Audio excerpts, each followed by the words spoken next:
आज की पत्रकार वार्ता ऑपरेशन सिंदूर, उसके पहले पहलगाम की घटना और उसके बाद सीज फायर का अनाउंसमेंट, इन मुद्दों पर बात करने के लिए बुलाई गई है। पूरा देश पहलगाम की घटना के बाद, जिसमें भारत के 25 और नेपाल के एक निर्दोष निहत्थे लोगों की आतंकवादियों ने गोली मार के हत्या कर दी, बहनों के माथे के सिंदूर उजाड़ दिए। 200 किलोमीटर हिंदुस्तान की धरती में पाकिस्तानी आतंकवादी आता है, पाकिस्तान के द्वारा पोषित फंडिंग किया हुआ आतंकवादी आता है, हमारे निर्दोष निहत्थे लोगों को मार के चला जाता है, बहनों के सिंदूर उजाड़ के चला जाता है। और उस घटना से पूरे देश में आक्रोश और गुस्सा है। आज भी लोग भूल नहीं पाए हैं उसको। उसके बाद भारत की सरकार सर्वदलीय बैठक बुलाती है, पूरी घटना की जानकारी देती है और फिर ऑपरेशन सिंदूर की शुरुआत भारतीय सेना के द्वारा किया जाता है। भारत की सेना ने अपना गौरव, अपना पराक्रम, अपना शौर्य, अपनी बहादुरी का परिचय दिया। पाकिस्तान में घुस के 9 आतंकी ठिकानों को ध्वस्त कर दिया, बर्बाद कर दिया। हम सेना के शौर्य को नमन करते हैं, उनकी बहादुरी को नमन करते हैं। भारत की सेना ने आतंकवादियों और आतंकवाद का समर्थन करने वाले उनके सहयोगियों को 100 से अधिक संख्या में मारा। यह जानकारी सर्वदलीय बैठक में सरकार के द्वारा दी गई। 100 से ज्यादा आतंकवादियों को, और यह भी बताया कि 21 आतंकवादी ठिकाने हैं। और सरकार ने कहा ऑपरेशन सिंदूर जारी है। मतलब साफ है, वो 21 के 21 ठिकाने ध्वस्त होंगे।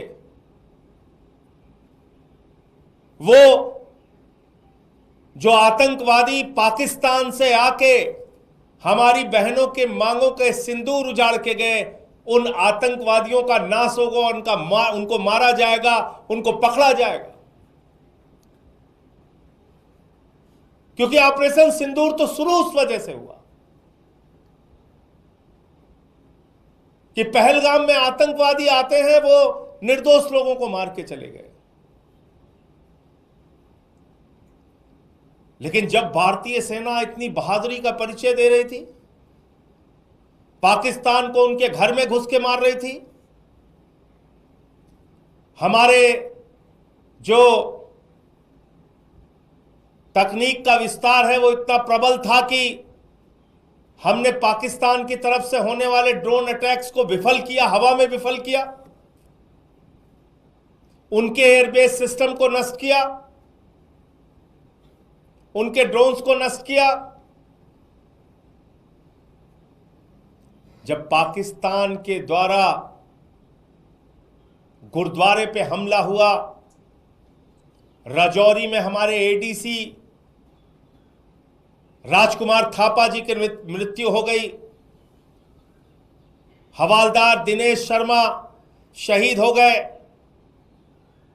अली शेख जी शहीद हो गए, सब इंस्पेक्टर इम्तियाज शहीद हो गए, पवन कुमार जी शहीद हो गए, राजस्थान के हमारे लाल शहीद हो गए। हमारे सेना के जवान अपनी शहादत देकर पाकिस्तानियों के आतंकवाद का मुकाबला कर रहे थे, पाकिस्तानियों के सेना के हर हमले का मुकाबला कर रहे थे। जब हमारे पास एक बड़ा मौका था भारतीय सेना के पास कि हम पीओके के ऊपर कब्जा कर सकते थे। वो पाक अधिकृत कश्मीर जहां पे आतंकवादी अड्डे हैं, जहां पे आतंकवादियों को पनाह दी जाती है, क्योंकि हम सब जानते हैं दुनिया का सबसे बड़ा आतंकवादी देश पाकिस्तान है। वहां हाफिज सईद, वहां मसूद अजहर, वहां ओसामा बिन लादेन भी था। आतंकवादियों के बड़े बड़े अड्डे। और जब मसूद अजहर के परिवार के लोगों को निशाना बनाया गया तो सेना के अधिकारी उनके अंतिम संस्कार में शामिल होते हैं। पाकिस्तान के सेना के अधिकारी आतंकवादी के परिवार के मारे जाने पर उसके अंतिम संस्कार में शामिल होते हैं। और अमेरिका के द्वारा प्रतिबंधित आतंकवादी वहां पे दिखता है।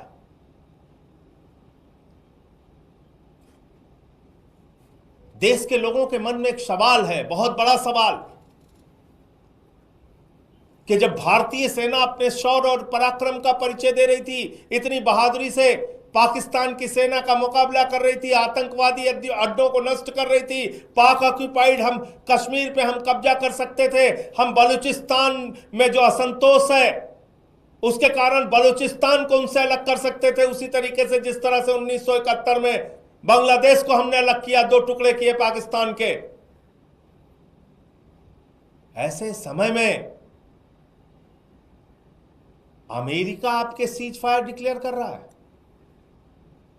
देश के लोगों के मन में सवाल है कि क्या यह 140 करोड़ हिंदुस्तानियों के स्वाभिमान और सम्मान के साथ खिलवाड़ नहीं?